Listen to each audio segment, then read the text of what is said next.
Well, hello there. What's good? What is good, y'all? It's the podcast. It's the podcast. It's the OGH Podcast. And man, you best believe we're still doing that manual fade out, girl. You best believe we're still doing that manual fade out.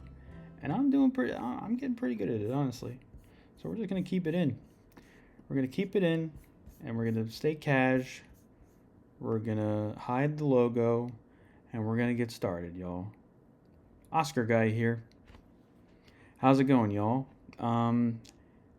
It's still the award season. Still the award season. It's March 8th, and it's still the award season. Why are we still doing this? Because, man, the Oscars are a week from today. They're on March 15th, and all I'm saying is they got to be earlier, right? They got to be earlier for a multitude of reasons. Number one, people need to calm down. Okay? I'm looking at y'all film Twitter. Y'all need to calm down because there's too much time in between the precursors and the Oscars award ceremony because, man, y'all just don't know how to stop yapping and bickering and arguing, and it's something that I've kind of have been filtering out as of late. I do go on film Twitter just to see what the word of mouth is, see what the hubbub is about, all the what's the going ons in the awards circuit, and that's the best way to do it, unfortunately. And it's people just need to chill. Okay, we're all in it for the same thing. We all love movies, right? It's kind of hard to believe that when you're on film Twitter that much, but we all love film.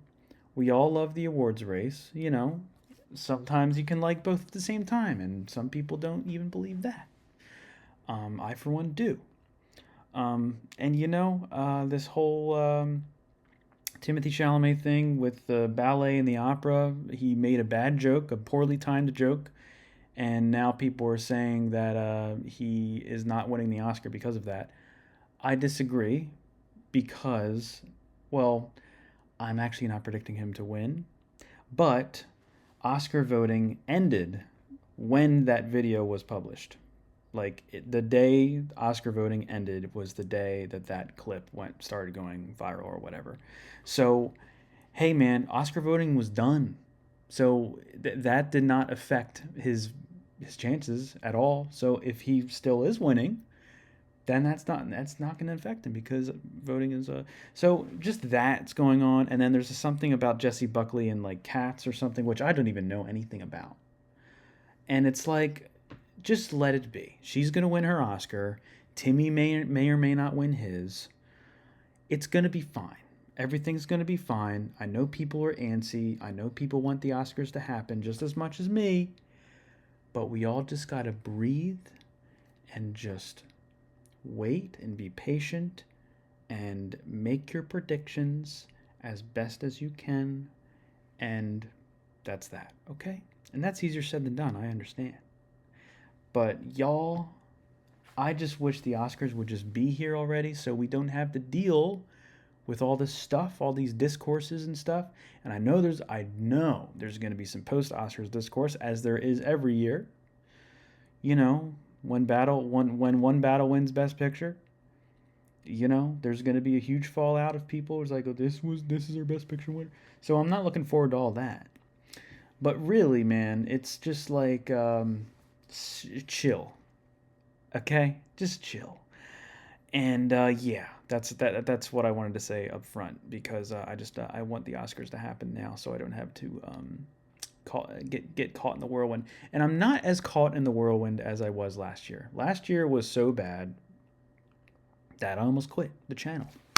So there's that. And I'm still here, y'all. I'm still here, and I'm not talking about the film.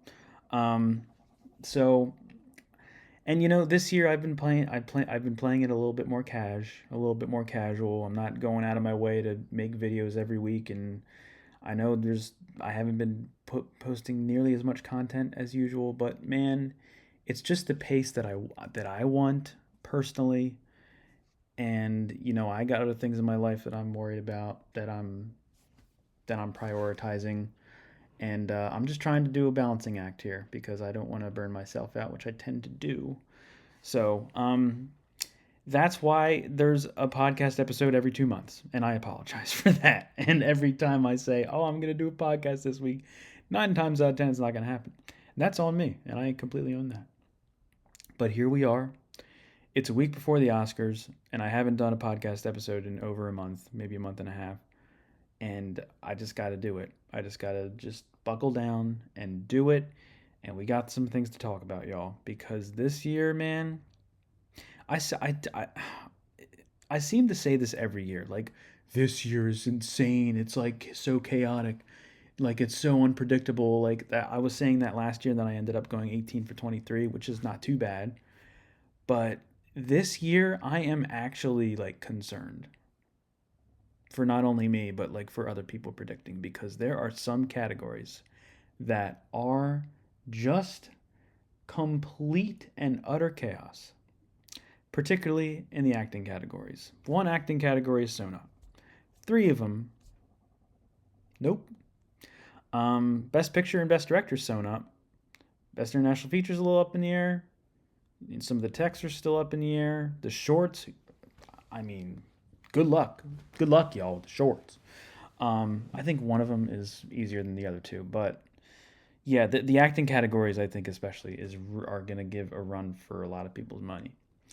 So yeah, we're gonna be making our final Oscar predictions, and I think I'm gonna go through those with y'all during this episode. My I don't want to say final, but I'm gonna say tentatively final Oscar predictions. I might change them last minute later on in the week before the Oscars, but this is what I got so far. I don't know whether I want to go over that first or go over my top 10 of 2025 first. I think I want to do that first. I want to do my top 10 with honorable mentions. Um, talk through some of my favorite films of last year, and then we'll get into my final Oscar predictions. So, how are we gonna do this? I think so. I'm gonna bring them up on my phone, but honestly, I want to have a little background situation here too. So let's do that. We're gonna go on. We're gonna open up Chrome here, and oh, looky there, it's my website, OscarGuyHere.com. Go check it out.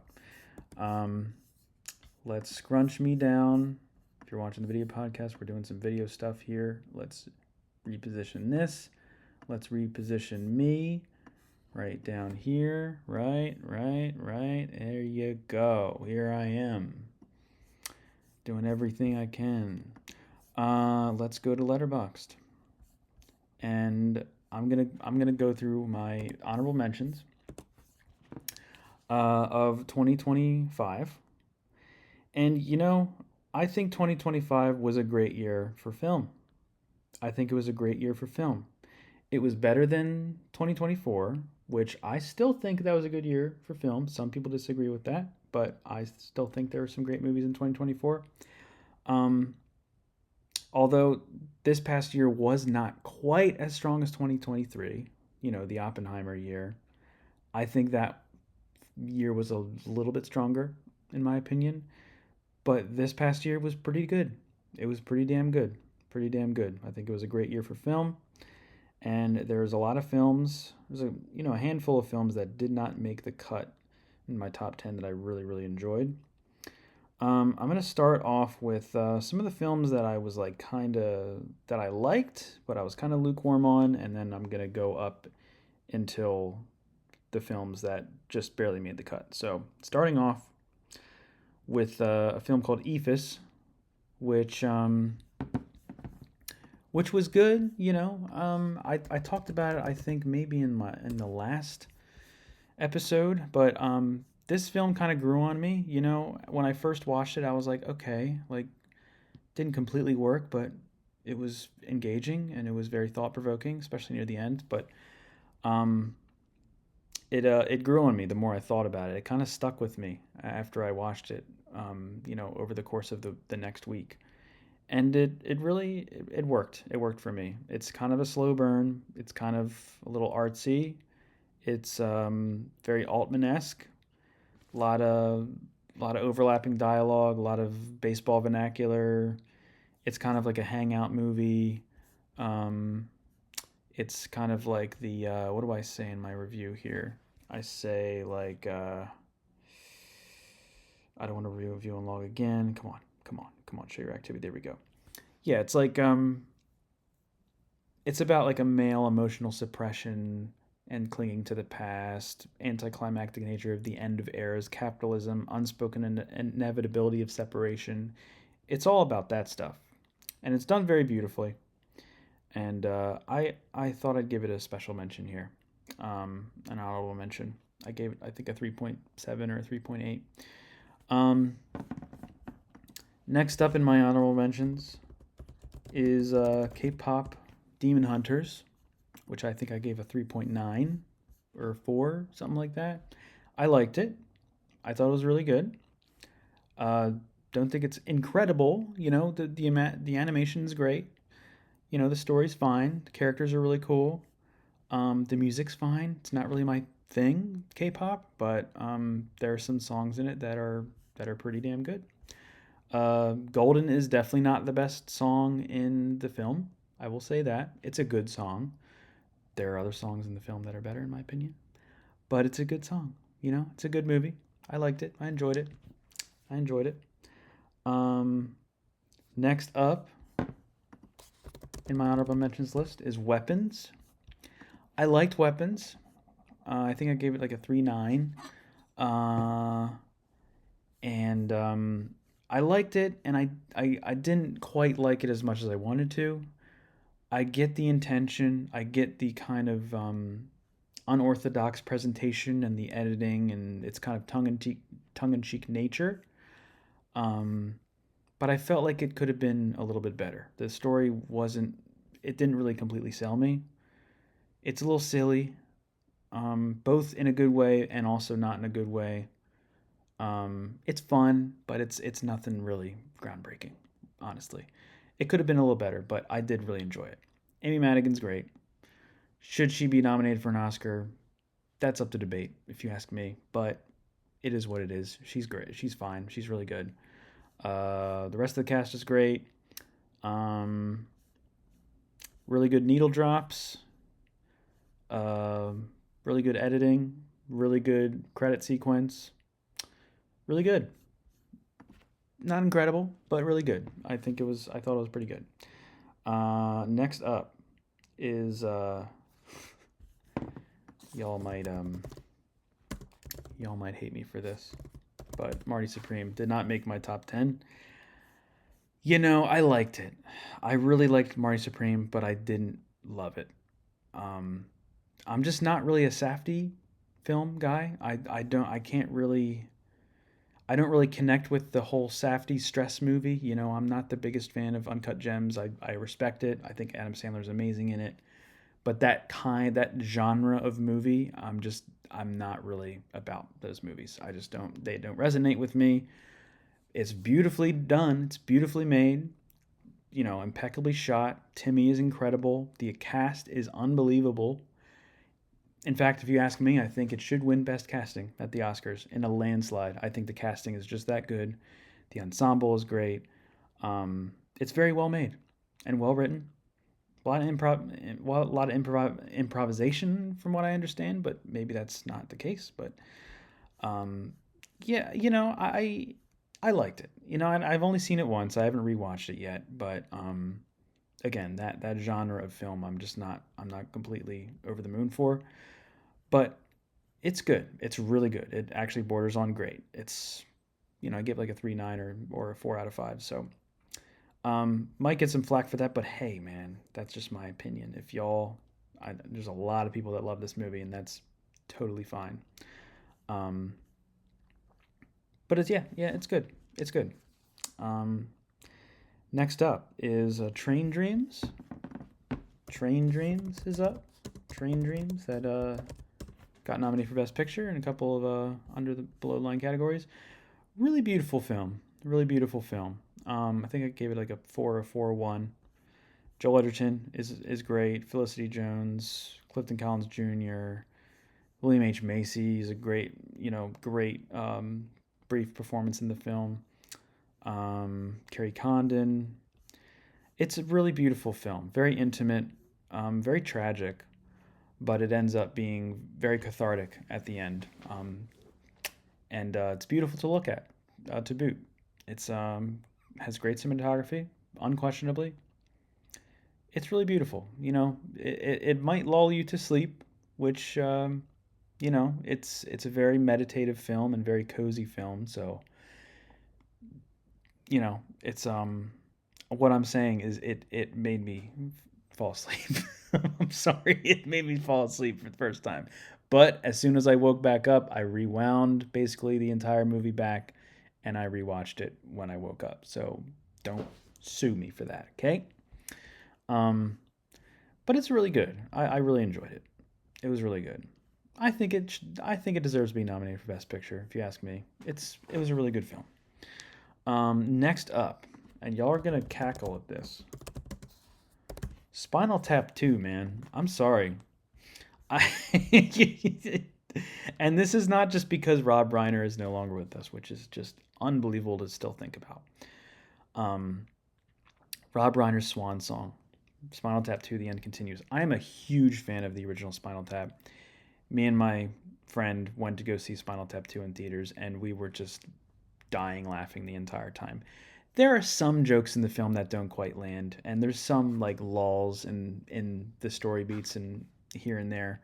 Not all the jokes land, but when they do land, they land like hard, like really, really, really funny stuff here and there in this film. The ending completely broke me and my friend. And if you've seen it, you know. It's really good, man. It's definitely not as good as the original. I don't think you can ever top the original. That was not ever going to happen, but I still think it's really worth seeing, especially if you're a fan of the first one. If you're a fan of the first one, I think you will enjoy at least parts of this. Um, so I thought it was really good. It was a big surprise for me. I didn't think it was going to be that good, but it's on my honorable mentions list. So what do you know? What do you know? So there you go. Spinal Tap 2. Zootopia 2 is next. Zootopia 2 I really enjoyed. I really liked the first one. I think the second one is in some ways even better than the first. And in other ways it's not quite as the pacing's not quite as good as the first one. I think the first film is immaculately paced. There's some lulls here and there and some, missteps in the pacing, if you so does, if you will. Um, but I thought it was really cute. It even made me tear up at one point, and it's great. It's a great movie, and it made so much money. It made so much money. It's insane. That's neither here nor there, but I really liked it. I really liked it. Um, didn't think I'd like it as much as I did, but I actually really liked it. We have a few more here. Next is Frankenstein. I really liked Frankenstein. Really liked it. Loved it, actually. I thought it was great. And I'm kind of like, a lot of people are saying like it's very slow in the first half, and then the second half it kind of picks up. For me, it's the opposite. I thought it was very engaging in the first half. And then in the second half, there's some, I don't know, it wasn't, there was some speed bumps, I think, in the second half. But overall, it was still very, very good. Oscar Isaac, I think, is fantastic in the film. I think Jacob Elordi is fantastic. Mia Goth, I'm hit or miss on. She didn't really do anything in this film that really. She had a weird accent, like really weird accent. And look, she's a good actress. I'm not saying she's a bad actress, but her performance in this film for me didn't really hit that much. That's just me though. Christoph Waltz being Christoph Waltz. Um, Felix Kammerer, I think, is in this too. Yeah, this was it was great. I mean, the production values are incredible. It should be winning production design. and costume design and makeup and hairstyling. It's a beautiful looking film for the most part. The visual effects are a little cringe. The visual effects are sometimes there's some CGI rats in this in this piece. That is yeah, little little suspect. So the CGI and the effects are like hit or miss a little bit, but as far as the presentation and the vision and the commitment of the performances, kind of culminates in something that is very entertaining. Um, it's it's a ride. This movie is a ride, and it's worth checking out for sure. I think it should have been nominated for Best Picture for sure. Um, but yeah, I really liked it. I'm not like I really love Del Toro as a person and as somebody who's passionate about film. But as a director and a filmmaker, I'm like kind of not lukewarm, but a little hit or miss on his directorial style. Is like I'm kind of growing. He's kind of growing on me a little bit, especially after Frankenstein and Pinocchio. So I don't know. I liked it a lot more than I thought I would, and I think I gave it like a 4.3. I think 4.3. But yeah, that's Frankenstein. Next up is Hamnet. Crazy devastating film. If this film doesn't move you in some way, get yourself checked. It's just there are some parts of it that are a little much. You know, as far as the melodrama, it's not even really well. Yeah, it's a little melodramatic sometimes, and it goes a little overboard emotionally at certain points. But the ending of the film, in my opinion, kind of makes up for it. The ending is truly something to behold for sure. Incredibly moving, incredibly cathartic. Um, Throughout a film that is so devastating, and at the end, it still packs that emotional punch of devastation. But there's this level of catharsis and in um, our universal processing of grief as human beings. It really is beautiful. It's a beautiful film. You know, like I said, there's some parts of it here and there that didn't completely work for me, but it's really great. Jesse Buckley, I mean, unbelievable performance. Paul Mescal is wonderful as well. I think he is almost on the same level. He's so good. It's a shame he was nominated at the Oscars, but it is what it is. Emily Watson was great. The Jupe brothers were amazing. I mean, Jacoby Jupe, crazy good child performance. Um, yeah, really loved it. Chloe Zhao knocked it out of the park for sure. A couple more. I think there's maybe one or two more. Okay, so we have two more. Arco, which I just saw yesterday. Was it yesterday or the day before? This past weekend, I saw Arco, which is nominated for animated feature. Loved it. Absolutely loved it. I ended up giving it a 4.3. And I was thinking like 4.2, near the end of the film. But then the ending happened, and it bumped up a tenth of a point for me. Because man, it's beautiful, and it kind of comes full circle in a way that I don't really want to give away. Um, it's kind of like a time travel, like young love story, very Ghibli-esque. It's from a French studio, but the animation is very. It's like, I mean, the faces don't look Ghibli, but like the animation style and the background, you know, the background, panels and stuff. I don't know what the word is, but it's very Ghibli-esque for sure. A lot of Miyazaki influence. Um, I did watch it dubbed. Some people have issues with the dub. Will Ferrell, Flea, and Andy Samberg play these like three like brother like buffoon people, and some people seem to think that's cringe. I thought they were fine. I thought it was fine. I thought it was kind of entertaining. Um, the dub didn't really bother me. I'm used to weird anime dubs that aren't like I'm used to dubs. I'm used to dubs. That's what I'm trying to say. I can tolerate dubs unless they're like terrible. This is not a terrible dub. It's not even a bad dub in my opinion. It's fine. It's fun. It is. It's just a dub. Okay. Um, but yeah, it was man, this film ripped. It ripped. It was so good. It's probably my personal favorite in the animated feature category, if you ask me. Um, I did see Little Amelie as well, and that was also very very good. And in fact, that's probably another honorable mention of mine as well. But Arco, really, really, really, really loved it. I thought it was fantastic. And one last film in my honorable mentions list that didn't quite make the cut is Ava Victor's Sorry Baby. This was number 10 in my top 10 until I saw another film that ended up being number 3 of the year. So sorry to Sorry Baby for that film coming into my radar just as I was about to make this list. But Sorry Baby, you are number 11. Okay? You are number 11.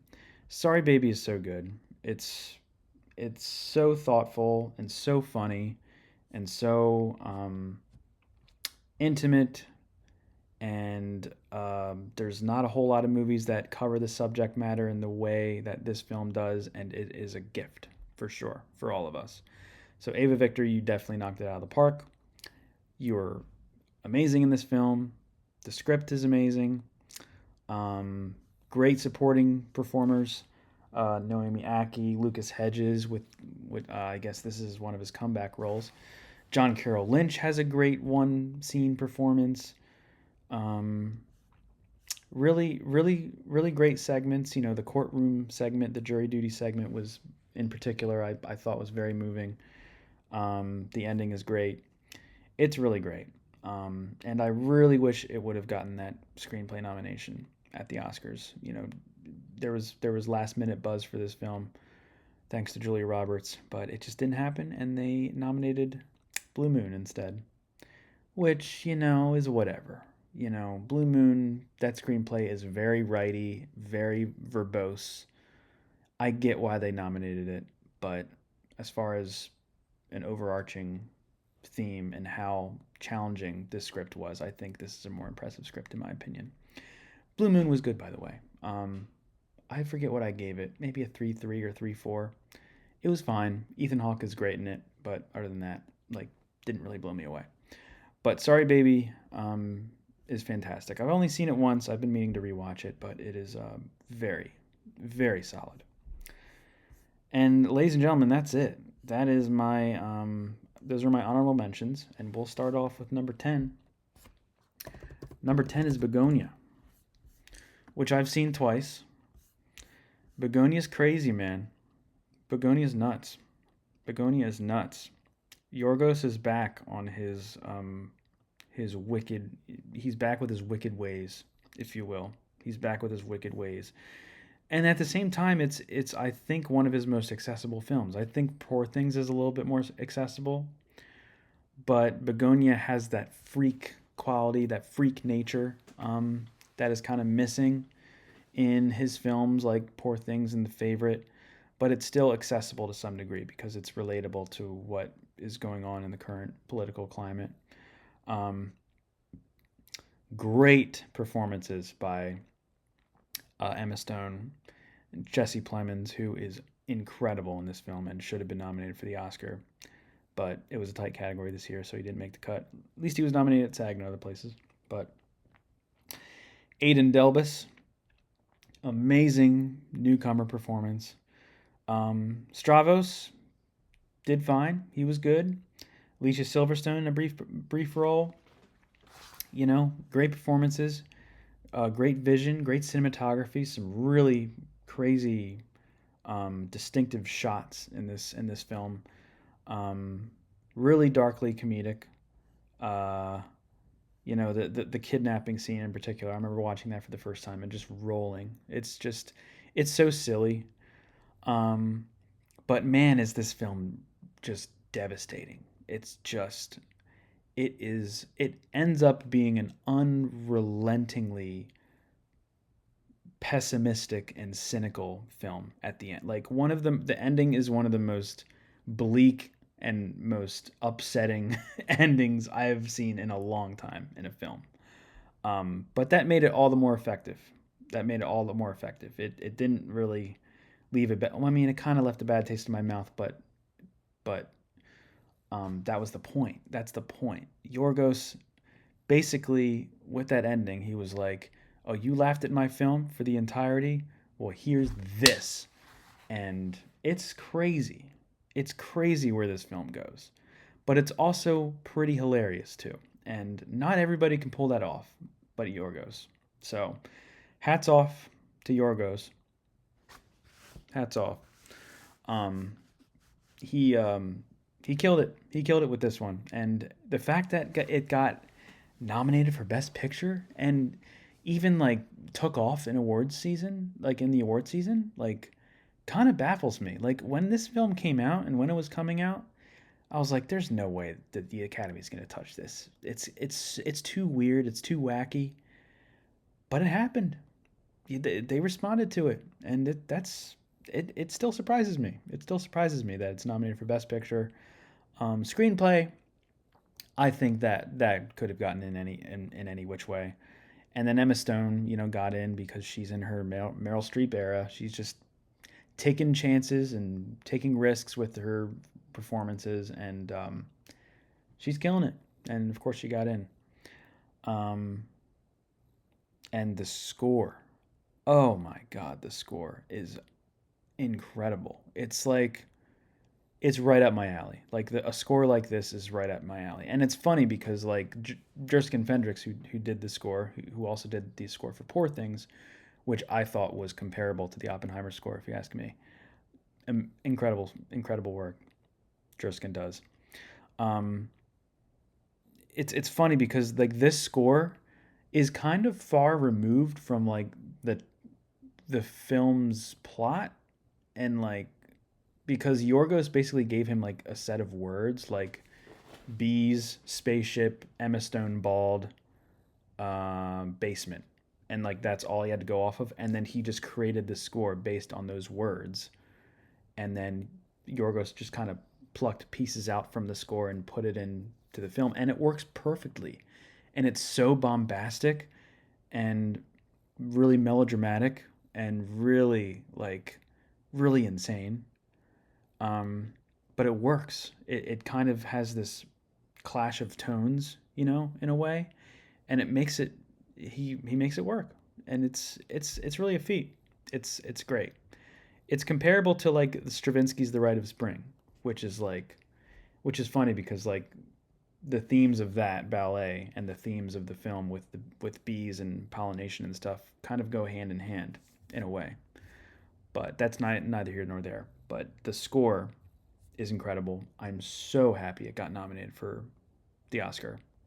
At least the Academy was that cool to nominate that. But they're still not cool from snubbing the Marty Supreme score. No, don't like that.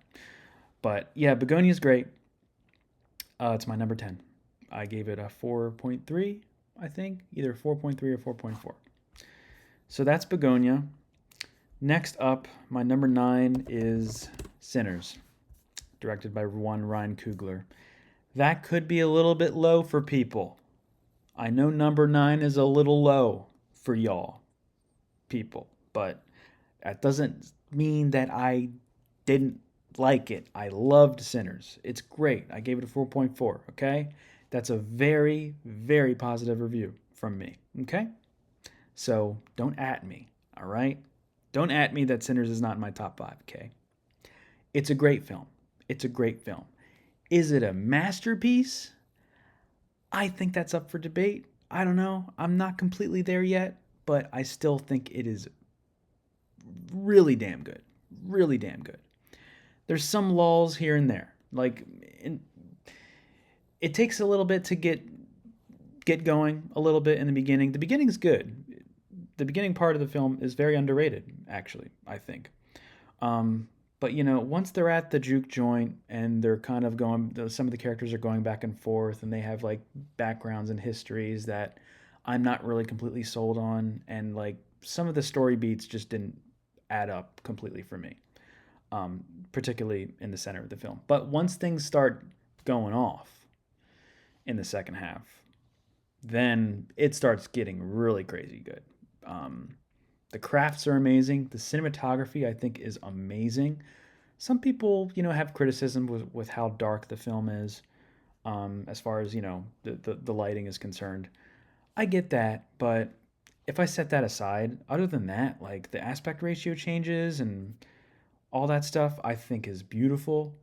It's beautifully shot. I mean, this shot right here with the two brothers looking at the sun, I so wish that shot went longer than whatever 2 or 3 seconds that was. One of the best shots of the year in any film. Um, yeah, some of the shots near the end are incredible.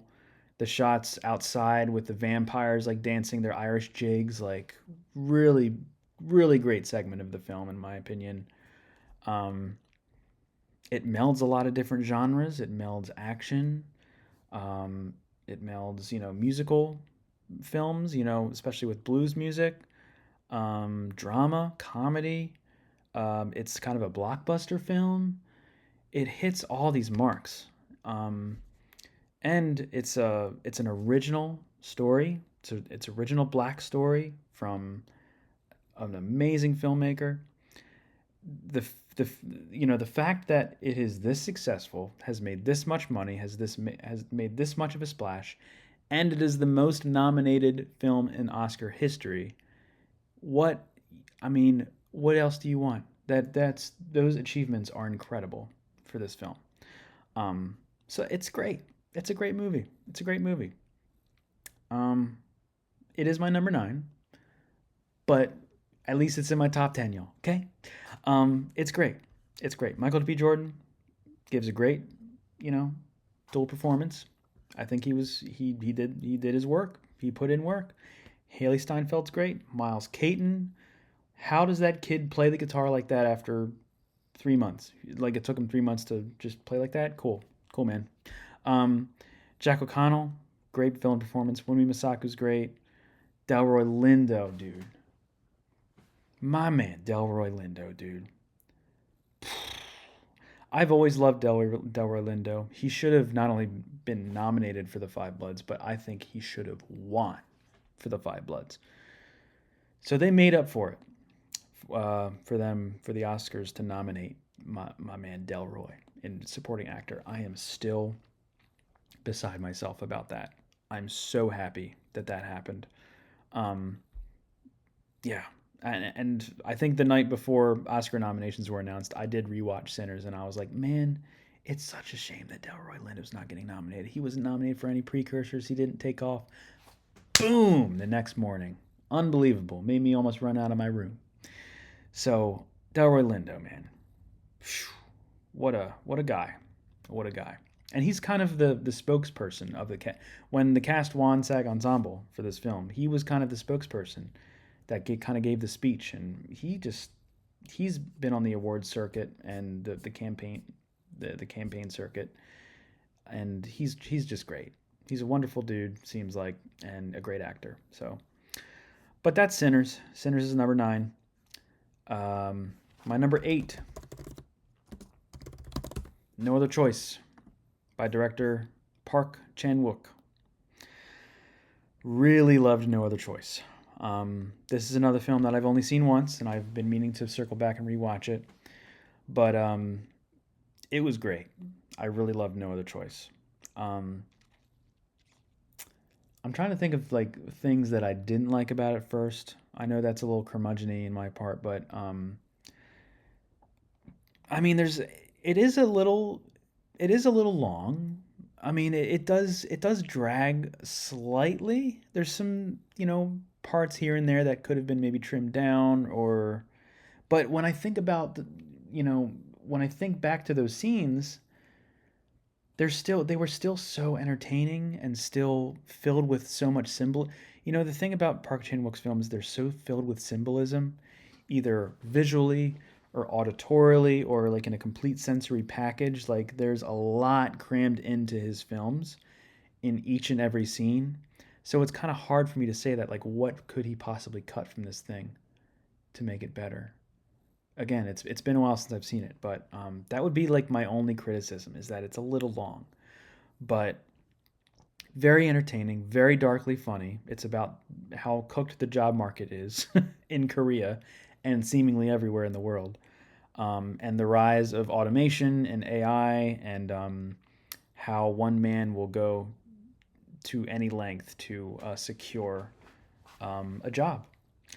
And it is very silly, almost akin to Looney Tunes at some point. The one scene, this, if you've seen the film, you probably know the scene I'm talking about, when he's about to do the deed to his first victim, and they're in the victim's house, and there's that loud music playing. I mean, so good. One of the best sequences of the year in any film. So funny, so entertaining. Korean cinema is really its own brand for sure. The editing is just unbelievable. I don't understand how Park Chan-wook comes up with some of these sequences, and how he communicates his vision to other people. I mean, that's probably the biggest feat, right? Yeah, some incredibly nuanced shots in this film that are just breathtaking for sure. Very similar to Decision to Leave, his previous film from this, but it was great. I loved it. I really really loved it. Wow, this top comment. What being on LinkedIn for 13 months does to a motherfucker. I mean, absolutely. Love the ending of this film. Love the ending. It's pretty bleak. Um, Not in the same way that Begonia's ending is bleak, but it kind of leaves this note of like, oh, this is where we're at. Like, okay, this is where this character ended up, and this is his circumstances, and this is his reaction, and this is what's presented to us, and it's like, and it kind of leaves you to kind of interpret it on your own. And it's great. It's done very very well. Done very very well. Um, I really wish it got nominated for the Oscar for International Feature. I don't know why, but the Oscars have a thing with South Korean films that they just don't care. They did it one time with Parasite, and boy, did they do it. They gave it picture and director and screenplay on top of International Feature. So, like, where's that love, man? Where's that love? Where was that love for Burning? Where was that love for No Other Choice, man? Or Decision to Leave, for that matter? It's a shame. It really is a shame. And hats off. Pour one out for No Other Choice, because it didn't cross the finish line, unfortunately, at the Oscars. But it's still a film that you have to see. It's so good. Um, yeah, very entertaining. That was number 8, right? Number 7. Let's see. Let me just double check my list here. Okay, y'all are gonna think I'm crazy for this. My number 7. My number 7. It's Jay Kelly, dude. I'm sorry. I'm sorry. Call it the Oscar villain if you want. I mean, it's not really an Oscar villain because it didn't end up getting nominated for any Oscars, so it's not an Oscar villain. It's, man, Jay Kelly really worked for me, man. Look at that letterbox curve. 3.3. Y'all need Jesus. Man. Look, I get why you wouldn't like this movie. I get why people don't like this movie. Some people don't like this movie. It is a little up its own ass in a way. It is a little bit pretentious. It is a little bit like it's just a film about an actor. He's got it made, but like, oh, boo-hoo, my daughters are estranged, whatever. It's still a human story. It's still a very deeply human story that we can all relate to, even though they're mostly upper middle class white folks, and that's, I don't know. I mean, whatever. It really worked for me. I'm a Noah Baumbach stan. I love his screenplays. Um, it's very tight. His screenplays are really really tight. A lot of overlapping dialogue, but a lot of substance. Like a lot of inferring and a lot of symbolism in his dialogue. Very dense dialogue.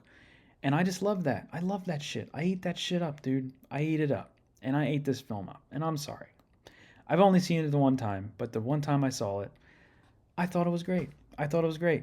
George Clooney gives one of his best performances in quite a while. I know he's kind of playing himself, but that's kind of the point of the movie, right?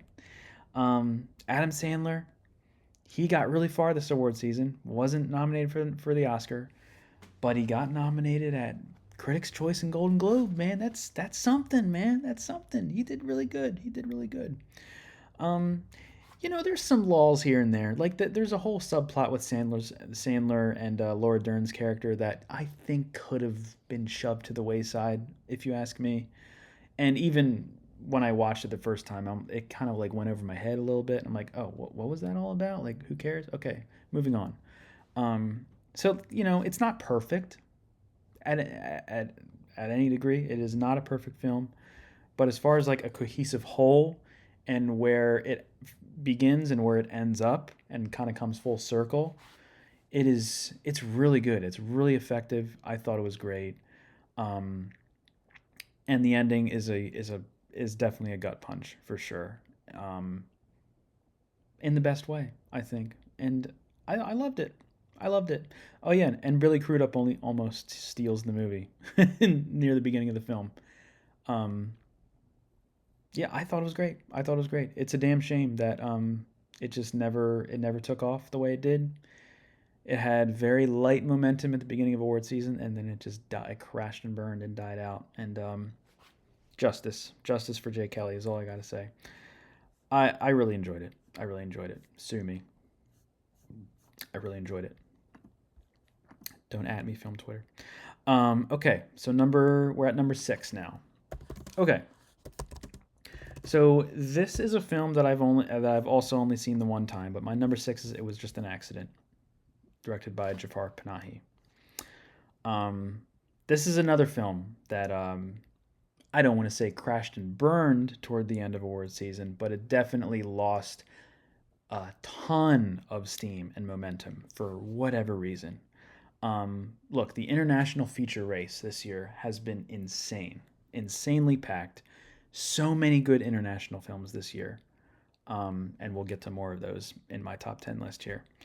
Or it's going to be my top 5. But It Was Just an Accident was unfortunately on the chopping block. I mean, No Other Choice was on the chopping block first, and then it Was Just an Accident is the next one after that. At least it was nominated for screenplay and international feature. I'll take those. It's not going to win either of those, which is a shame. It missed Best Picture. For some reason, Academy Award voters wanted to vote for F1 instead of this. Don't understand it. Whatever. This film is crazy good. It's crazy good. It's definitely kind of a slow burn. You kind of have to be patient with it from jump. But it's one of those films where it kind of builds on itself and keeps building and building and building and becomes all the more effective the more of the film goes on. I don't know what kind of sentence that was, but you get it. It is a film that has no score. It's all just sounds of the environment and just talking. It's very play-like. It's very it's funny at times. It's kind of like this not really absurdist, but kind of this like there's this kind of slapstick quality to it in a way. But it's also very devastating and harrowing. Regarding the subject matter. They basically they're all ex prisoners, and they were tortured by this guy. And one guy finds who he thinks is his ex-captor, and he finds other people that were also prisoners of his, and they're like, oh, this has to be the guy. And it kind of goes through the motions of like, what do we do with this guy? Should we kill him? Should we bury him? Like, what now? Like, we're kind of in too deep, and like, what do we do? And it's very there's a lot of ethical dilemmas in this film. It really is thought provoking for sure. Especially given the current Iranian regime and all of that, and it really is something. And if we're gonna talk about endings, man, if you want to talk about an ending to a film, this is how you do it. Crazy. Absolutely crazy. And it's still not even my favorite ending of the year. It's a close second. It's a close second. I will have you know, it is a close second. But it is pure dopamine, the ending. It's very haunting. It kind of lingers. It leaves everything up to interpretation. You can take from it what you will, but it's so good. It's so good. And it elevates to the film to another level. And that's why I've been really wanting to rewatch it. So maybe on a rewatch, it can go even up into my top 5, but it is so tight. From number 6 to like number 2, I think it is like the film. All of the films are like essentially in some ways tied. They're all that good. But yeah, this film is crazy. It's really good. It's really good. Really good. If you haven't seen it, seek it out. I know it's probably hard to find right now. It won the Palme d'Or at the Cannes Film Festival, so there's that. It's really good. It's really good, and that's my number 6. My number 5, here we go, top 5. Sentimental Value, the Grand Prix winner at the Cannes Film Festival. Really loved Sentimental Value. Really loved it. Really, really loved it. I have seen this one twice. I saw it back in September, October, and then I saw it again, I want to say maybe a few weeks ago. Really beautiful film. Again, not perfect. There's some lulls here and there, but for the most part, I think it's immaculate for sure. And it's one of those films where you kind of have to sit with again. And then it's not until like the ending of the film that really knocks. I mean, the ending of this film, this is my favorite ending to any film this year, even after Accident. It gives me chills just thinking about it. It brought me to tears the second time I watched it. It's so beautiful and so cathartic. It's like, it kind of, the film, a lot like it was just an accident. It kind of builds upon itself and keeps building and building and building and culminating into this thing. And then at the end, it's kind of like it's all like contained in this place, and you're kind of uncomfortable. You're really uncomfortable. And then at the end, it kind of just like, and it's like a warm hug from like an old, long lost relative. That's what the ending feels like. And the needle drop, bro. Yo, Joachim Trier, you are the king of needle drops, dude. Not only in this film, but in Worst Person. Like, his needle drops are crazy. They're crazy. And the needle drop at the end of this thing, it's I don't want to give it away, but the artist is Labi Siffre. He's a singer-songwriter from England, I think. If you know that song, Loving, Laughing, Crying, or whatever, at the ending of The Holdovers, if you've seen The Holdovers, the last film during the credits, the last song during the credits of The Holdovers, it's the same artist.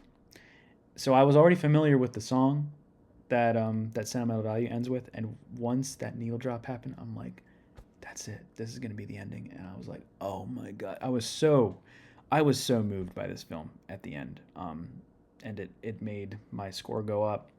And I was like, when I rewatch this, it's going to go up. And it did. I think I gave it like a 4.4 at first, and I think I bumped it up to either a 4.5 or a 4.6 now. It's so good. All the performances are amazing. Renate Reinsve, forget about it. She's incredible in this film. So understated. So many layers to her performance. It's understated in a way where she's purposely trying to not show her emotions because she's so damaged and emotionally tortured and depressed that she tries and she successfully kind of shields her insecurities and her depression from people, but you can tell that she is bottling her emotions up the entire film. And that is hard to do. I'm not an actor, but I understand that is probably so hard to do, to have layers to your performance like that. And for that reason, she is my personal pick for Best Actress this year. She's so good. She's so good. Stellan Skarsgård is also incredible. One of his best performances in his career, from what I've seen, rather. Um, he's, I think, I don't know.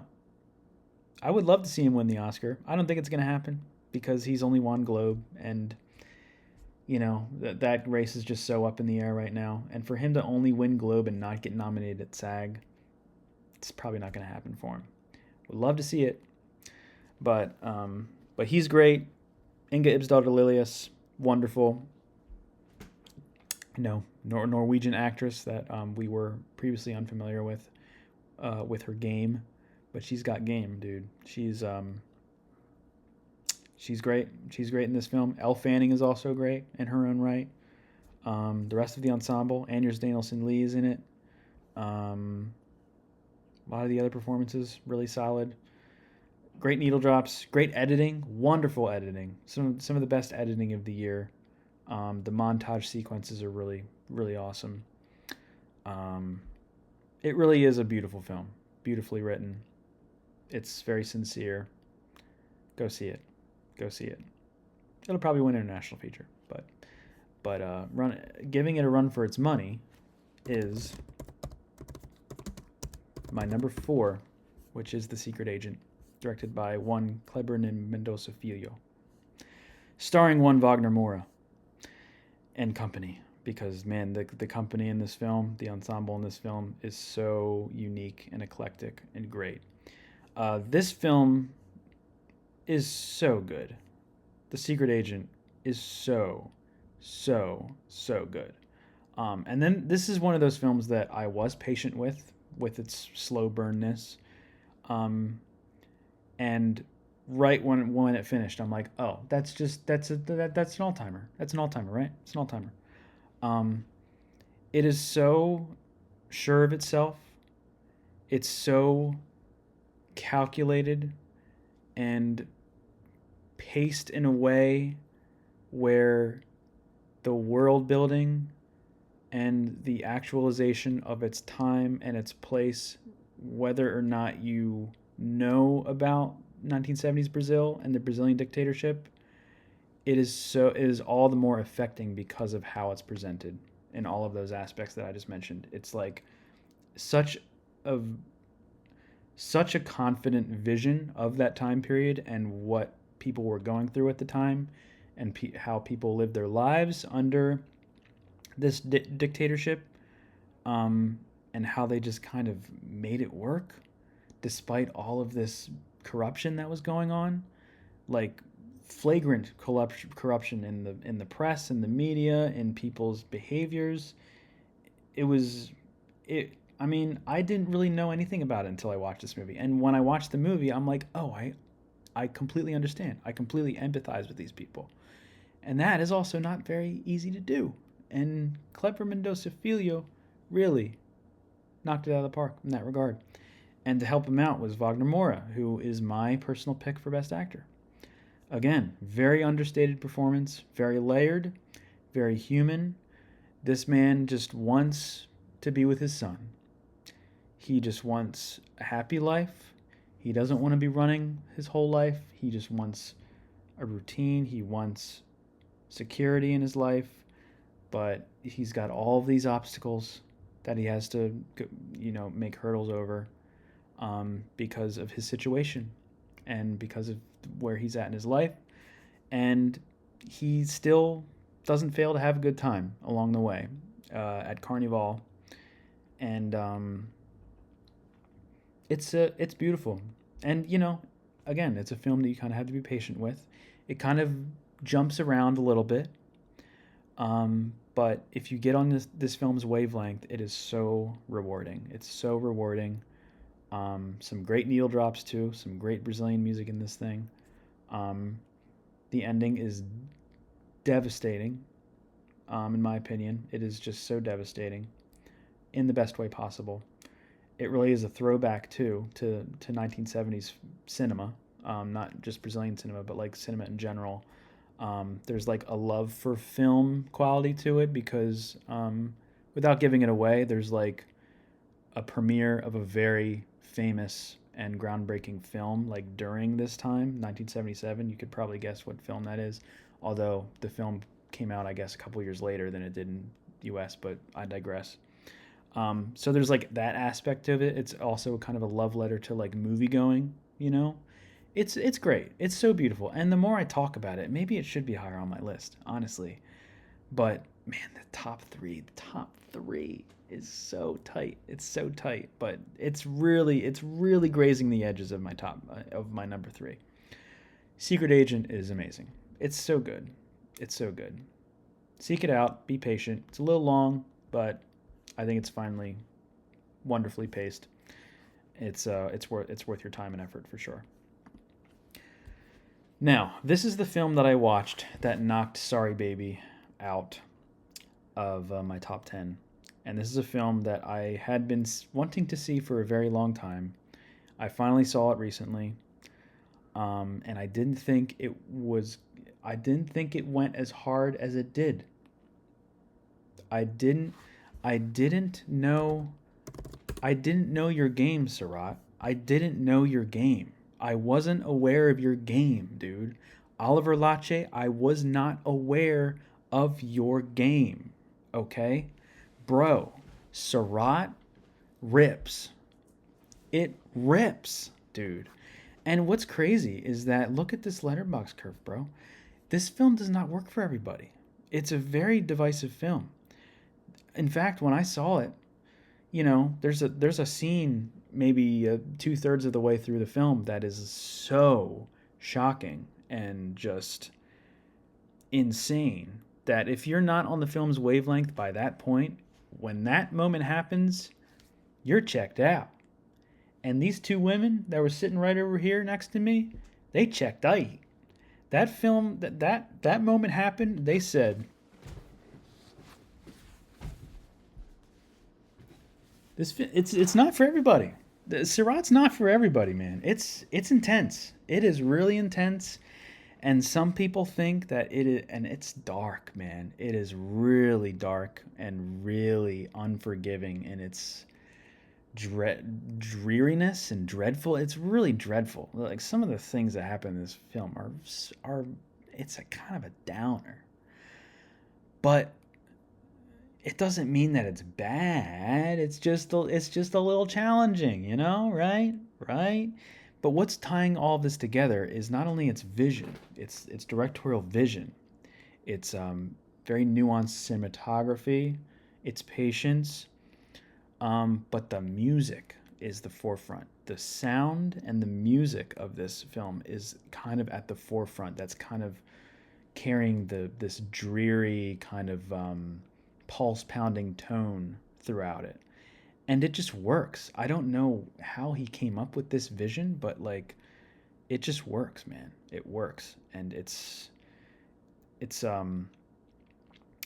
very EDM heavy. They're going to a rave after all. They go into a rave in a desert where they're just like the entire time, and all they're trying to do is find their the father's looking for his daughter, who is like missing, but you kind of find out that like she kind of just left, like either just like ran away or grew up and just like left.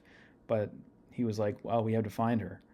And his son was with him, and they go to this rave to try to find her, and then they go off into the desert with some of these like rave goers and everything. It was like, oh, there's another rave, like, and they end up following them, and then it just goes into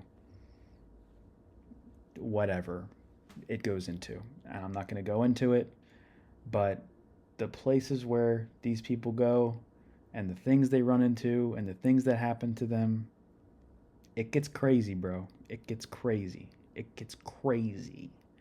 And by the way, the title card drop of this film, you got to be kidding me. You got to be kidding me with that title drop. If you've seen it, you know.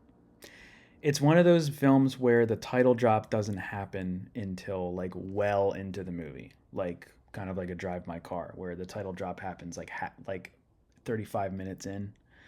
Or Babylon is another film of that example. This film it's not even 2 hours long. It's like 115 minutes, but I want to say the title drop happens at least a third of the way into the film. But at the moment that it happens is so perfect. It without giving too much away. It's like when the main characters go from like one place, they start at one place and they go to the other side to this other place. And once they make that jump visually, Surratt. And with the music in it, forget it. Forget it. This film rips. It just rips. It worked for me on nearly every level.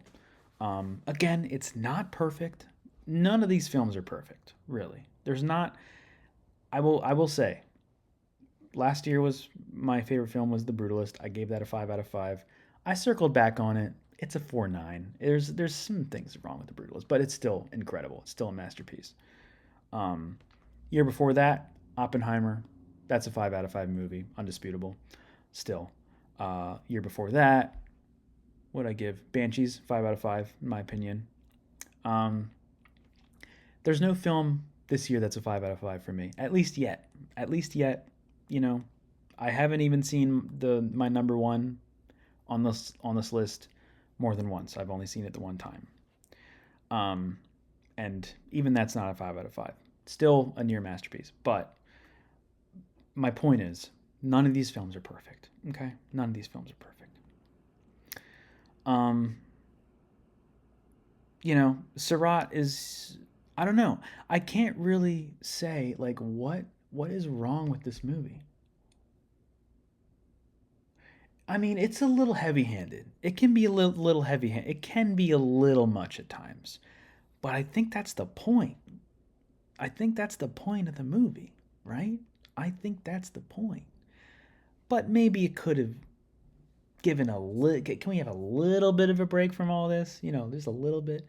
But I don't know. That would be my only gripe, I guess, with it.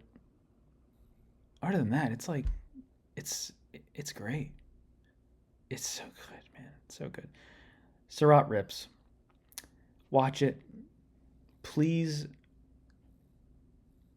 Now, this is easier said than done. Please watch it in a theater if you can. If you can, watch it in a theater. I waited so long to watch this because it did not release in theaters until just recently. It finally did, and it's so worth it. So if you can't see this in a theater, make sure you have a good sound system and crank it. And make sure your neighbors can tolerate it. But if you have to, watch it with really good headphones. I mean, it's just the sound makes this film. The music and the sound and the abrasiveness of it makes this film. Like if you watch this on a plane, like no, I can't do that. It's not going to be as effective. So that's my advice to y'all. See it. You might not respond to it. That's okay. It certainly responded with me. It's my number 3 of the year. So good. My personal pick in international feature. Sorry. My personal pick. Not going to win, but whatever. My number 2. And this might surprise y'all. My number 2.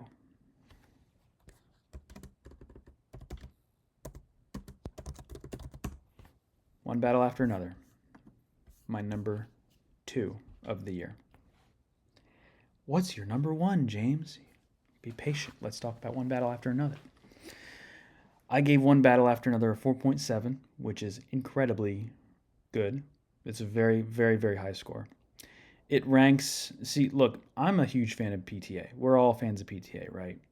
I love Paul Thomas Anderson. I love all of his films.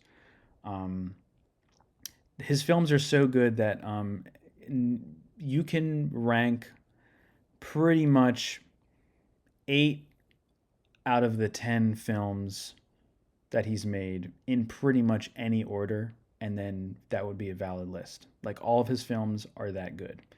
Like you can give or take Hard 8 and Inherent Vice. And even there are some Inherent Vice stands out there for sure. I know one guy that I used to work with who loves Inherent Vice, and it's by far his favorite PTA and one of his favorite films of all time. There are stands out there for sure. I'm not one of them.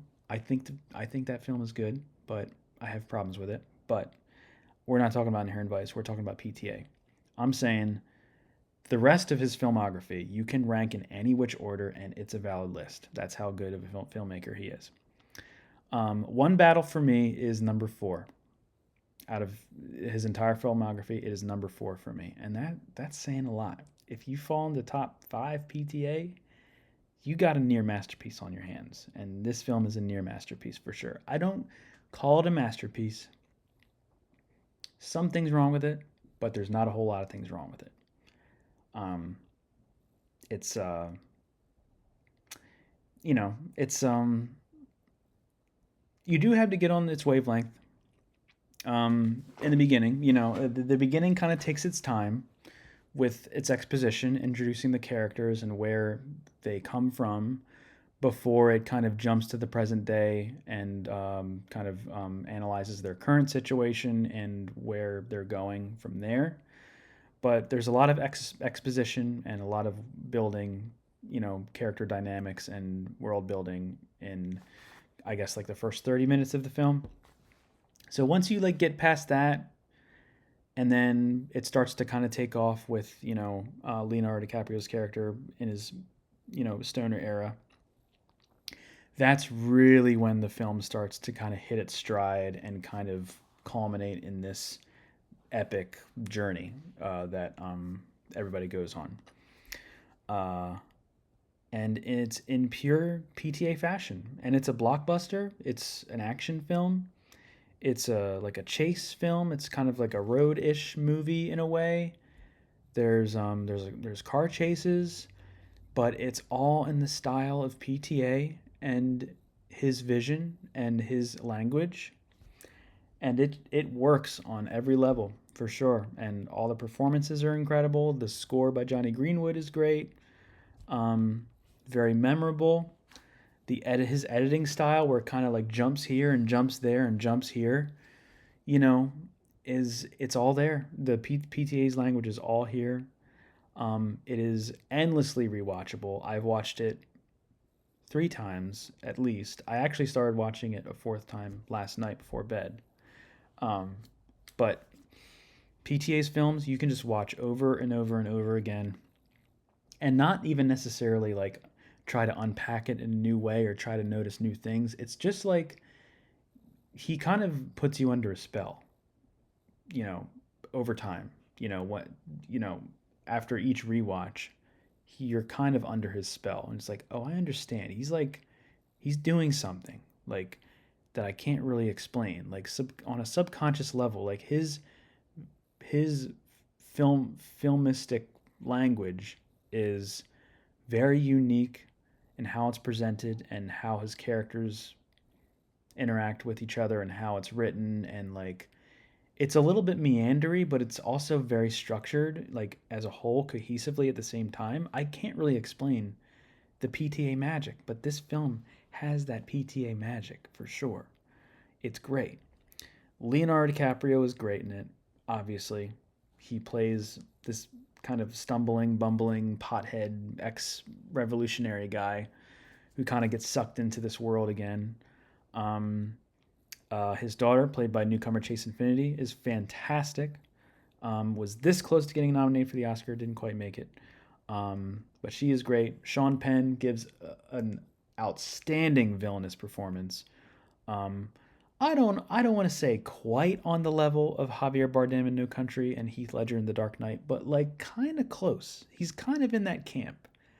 He's not completely there, but he's close. He's close enough for him to make a very lasting impact. Very memorable character, very entertaining character, crazy, goofy, kind of sad and tragic in a way, but really interesting, really fascinating character. And Benicio del Toro, of course, pulling off a great performance in his own right and kind of steering the narrative in his favor in a way as well. A few small beers, can't go wrong with that. Regina Hall gives a very underrated performance in this film.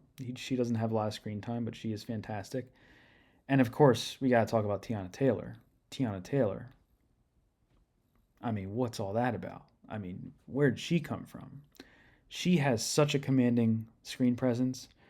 Um, so much so that she's only in the first third of the film, really, but her presence is unquestionably felt throughout the film. And she even kind of, well, I don't want to get into that, um, but she definitely leaves an impact for sure. Her performance and her presence leaves a very long lasting impact in this film, and she's probably my personal favorite in supporting actress as well. Very very good, very good. Um, Alana Haim, love her in anything. When I mean, she's in the very beginning of the film, and she gives Leo a walkie-talkie or something. She says Channel 5. I'm like, hell yeah, Alana Haim, let's go. Hell yeah.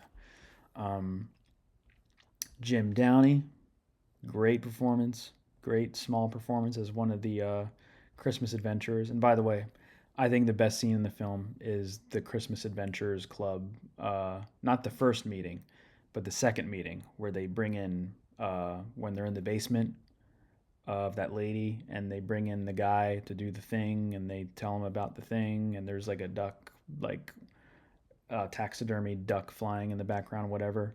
That whole scene is golden. It's so good, so well written, so funny. You're kind of just looking at these guys and how like despicable they are in their nature, but it's one of the best films, one of the best scenes in the film for sure. So the whole Christmas Adventurers thing kind of like, culminates this tone, this kind of tongue-in-cheek tone together, and also it portrays this story, this very modern day story, um, in a way that is very believable and relatable and very comparable to what's going on now. And it's both funny and also a little disheartening in a way as well, because this is what we're up against. It is really one battle after another. It is just it's we're in this very there's a lot of turmoil politically in this country and a lot of division, and this film kind of tries to bring it all together in an entertaining and very alarming way, in my opinion. Something that Eddington kind of tried to do, but in a much more confrontational and abrasive fashion. This one kind of meets in the middle a little bit, in my opinion. But it's very immaculately done. It's very very well done. It's fantastic, fantastic, and I think my rating is only going to go up with every rewatch. I think so. If you haven't seen it yet, I don't know what you're doing. I don't know what you're doing. It's an amazing movie. It's so good. It's so good, and it's gonna win Best Picture. And if it doesn't win Best Picture, I don't know. We're just gonna have to throw stats out the window and momentum out the window at that matter, because it's won everything it needs to. Now, Sinners is definitely a number 2 behind it. It's definitely a runner-up, but one battle's winning. So, and if it doesn't, I'm deleting the channel. So my number 1. You're probably guessing, what the hell is your number 1, James? What the hell? What the hell could your number 1 be? Okay, so let's break this film down. I will say that it did not get one Oscar nomination. Not only that, it didn't really get any awards campaign at all. I think it was nominated for one Gotham Award that it didn't win. It is an international film, and the country that could have submitted it did not submit it, and I don't understand. It is a film that premiered at Cannes in competition. Not only that, it even won a prize at Cannes this past year. What is this film? What is this film? You could say Sound of Falling, which won a prize at Cannes. It's not Sound of Falling. I have not seen Sound of Falling. That only leaves maybe a few films. Ladies and gentlemen, my number 1 of 2026, 2025 Begon's Resurrection. Begon's Resurrection. My number one film of 2025. So going back to the Philly Film Festival that I attended this past year, this past fall, I kind of talked about how it was in October, and October was kind of a very busy month for me. I was coming off of a retreat for work, and I got back home and I couldn't really get tickets for anything in time, so I really wasn't at the festival that much, really at all. But I ended up getting some tickets. I did end up going to see Mulholland Drive on the 70 millimeter, I think, 4K, something like that, 70 millimeter. And then I got into a screening of Sentimental Value. And I also said, okay, there's some other films that I could see. I could see Tessmae Van Lee. I could see Jay Kelly. I could see this. I could see that. There's Resurrection. I've heard good things about that. That seems pretty cool. You know what? Let's buy a ticket to Resurrection. Okay. I saw Resurrection. Bro, I'm so glad I ended up seeing this film. This film's crazy, man. It's a masterwork. It's an absolute masterwork. Um, Be Gone is he's cooking with something. He's cooking with something. And he's kind of a young director too. I want to say he's in his 30s, late 30s. Um, so he hasn't made a whole lot of films, but from what I can tell, he's got the vision. He's got a very unique vision, and he is going balls to the wall, and he is sending it. He is full sending it, and he is now on my radar for sure. This film is crazy. Um, I can't really do it justice without telling you what it's about. So it's pretty abstract. It's pretty experimental. Um, at the baseline, it takes place in the future where humans can no longer dream. Okay? But there's some people or living humanoid beings that do have the ability to dream. And okay, I might have to look up the synopsis because I'm not really doing it justice. Um, Resurrection 2025 film. Okay, so the Wikipedia indicates set in a future where humanity has given up dreaming. It stars Jackson Yee, who is unbelievable in this film, by the way, as a dying monster who becomes different characters as he relives 100 years across 4 dreams, aided by a woman using the lost techniques of cinema. So basically, this woman finds this monster, and the monster is kind of like in this like constant state of suffering and limbo. And she basically helps him out, does him a solid, and kind of there's like this like weird like film projector mechanism in his back or something, and she like starts films and he starts dreaming.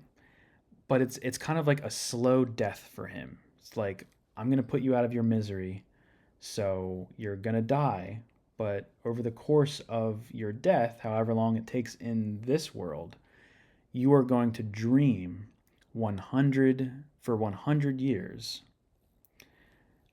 across 4 different dreams. Okay? So he has these dreams, and each dream is like a segment, a different, like, it's kind of like an anthology film. He plays a different character in each of these dreams, if you will. One of them is like a film noir kind of thing. The second one is kind of like this meditative exploration of uh, yeah, it's like like Buddhist beliefs and prophecies, I think. Um, and then a third one is based, like, he has this relationship with this little girl, and this little girl like tries to prove, like, it's kind of like a father daughter, like what do you call it? the surrogate father-daughter story. And then the last one is like kind of this like vampire love story set on New Year's Eve 1999. And then there's like these other segments in the film that kind of bookend it. It's insane. It's crazy. The technical achievement, the overarching theme, it's just so it's a love letter to Chinese cinema and cinema in general. Um, it's incredible. And look, I've only seen it. I've seen the film only once back in October, so it's been a long time.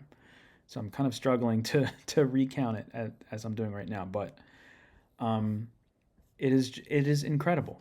And the final dream that this monster has is, like I said, this 1990. It takes place New Year's Eve 1999, and these young people, kind of like fall in love, and this guy is like chasing this girl as this girl is like going into like this nightclub to like work or something, and there's this kind of unrequited love situation, and there's like a gang that's like, fending him off because they can't be together, but this whole dream, this fourth dream, takes place over a 35-minute one take sequence. It's a oneer. It's a 35-minute oneer. And it is the most impressive one shot sequence I think I have ever seen. It's like the Children of Men oneer, but like times 10 in my opinion. Like it is genuinely jaw dropping. It's crazy. Like from beginning to end, and how it ends, like it is just ingrained in my mind. And then it goes into like the film's epilogue, which is so beautiful and cathartic, and it is such a love letter to cinema and how films are essentially memories or dreams. Films are essentially dreams. When you go to see a film, it's kind of like living in that world in one spot, in one unique location. Nothing else matters. You are sucked into that world, and then when it ends, then you wake up and you're in the real world again. It's a metaphor for the film going experience, and it's a metaphor for cinema as an art form. And I've been telling people this about this film, Resurrection. If humanity had one last film to make before we all went extinct, it's this one. It's Resurrection. And I know that sounds like high praise, but once you see the film, whether you think it's a masterpiece or not, I think you'd understand. I think you that would make sense to you, because it is such a beautiful send off to an art form that is no longer existing in this fictional future world, essentially. Um, it's deep. It's really deep, and it's unlike anything I've ever seen in my entire life. And for those reasons, it is my number one of 2025. It's incredible. I don't know where you can watch it now. It was in very limited release this these past couple months. I'm so lucky I saw it at the film festival this past fall, but as soon as it goes on any streaming service, or you're able to, if you see it in physically in a store, or if you can rent it and whatever, if you get your hands on this film, it's lock in and just be prepared. It really takes you on an incredible ride. It is so intoxicating, and it's completely spellbinding. Completely spellbinding. It floored me. I want to see it again as soon as I can. It is my number one of 2025. So that's it. That's my top 10. Begonia, Sinners, No Other Choice, Jay Kelly, It Was Just an Accident, Sentimental Value, Secret Agent, Surratt, One Battle After Another, Resurrection. That's it. So that's my top 10, and those were my honorable mentions. And we are already an hour and a half in. So, ladies and gentlemen, we are not going to be doing my Oscar predictions. I'm sorry. I know I said I was gonna do my Oscar predictions, but yeah, I knew that wasn't gonna go quick. So, thank you all for listening. Um, my Letterboxd list, my top 10 list, is on Letterboxd. Go check it out. Go check out these films. Let me know what your favorite films of the year are. Let me know how wrong I am that Marty Supreme's not in the top 10. Let me know how wrong I am for Sinners not being in the top 3. Um, or not. But yeah, that's going to be that. I think I'm going to do a standalone Oscar predictions video, not a podcast. I think I'm just going to do a video this week. Stay tuned for that. I still need to ruminate on some categories, and I need to know what I'm doing in the acting races. Okay? So I might need to ponder a little bit more before we go in. But I think we'll leave it at that. We'll leave it at that. So let's hide that. Hide Chrome. Increase me. Increase me. That's gonna be it, y'all. Thanks so much for listening. Let's get the music in here, huh? Let's get the music in here. Can we get the music in here? Trinket Shop. Here we go. So, Twitter. Oscar Guy here. At Oscar Guy here. I'm not super active on Twitter, but go give me a follow anyway. Instagram at Oscar Guy here. OscarGuyHere.com. Check it out. I'm on Letterboxd at Oscar Guy here. Spread the word, y'all. Subscribe and like if you haven't haven't done that yet. I'm gonna be doing an Oscars live stream as I do every year on the day of our Lord. Next week, March 15th, probably gonna be going live a half an hour before the ceremony. I better see y'all there. It's gonna be a party. It's gonna be crazy. It's gonna be the last hurrah before I go on break until the next season. So, hope to see y'all there. Other than that, I hope everyone's doing well, and thanks again for listening. I'll catch you on the flip. Good luck with your Oscar predictions. So help us God. Oscar Guy is out. Peace out, y'all.